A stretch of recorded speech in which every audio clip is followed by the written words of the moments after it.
జగనన్న పోలీసులు మారిపోయారు, కేసుల మీద కేసులు తిరగలేక సాగుపోతున్నాయి. చాలా ఇబ్బంది పడుతున్నా, ఆడవాళ్ళు కూడా ఊళ్ళో రాలేకపోతున్నారు. అంత ఏమైనా అయిపోయింది. మా ఊరు వచ్చి ఎప్పుడు ప్రశాంతంగా చెప్తావు అప్పుడే బలం వచ్చింది. మా ఊరి పరిస్థితి వేస్ట్ అయిపోయింది అన్న. నీకోసం నమ్ముకున్న వాళ్ళు చాలా మంది ఉన్నారు. అందరు ఓట్లు వేసారు మన పార్టీ వాళ్ళు. ఊళ్ళో పోయే పరిస్థితి లేదు దేనికి. ఈ ఊళ్ళో ఏమో హవా సాగిస్తున్నారన్న వాళ్ళే అంటున్నారు పెత్తనం. మనం సాగును బతకలేక సాగునే బతుకుతున్నాం అన్న. నువ్వు ఎప్పుడు వస్తావు అప్పుడే ఇక్కడ ధైర్యం వచ్చేది.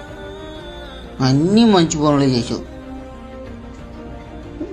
వాళ్ళ పార్టీ వచ్చినాక ఇట్లా చేస్తున్నారు. ఒక్కసారి రా అన్న.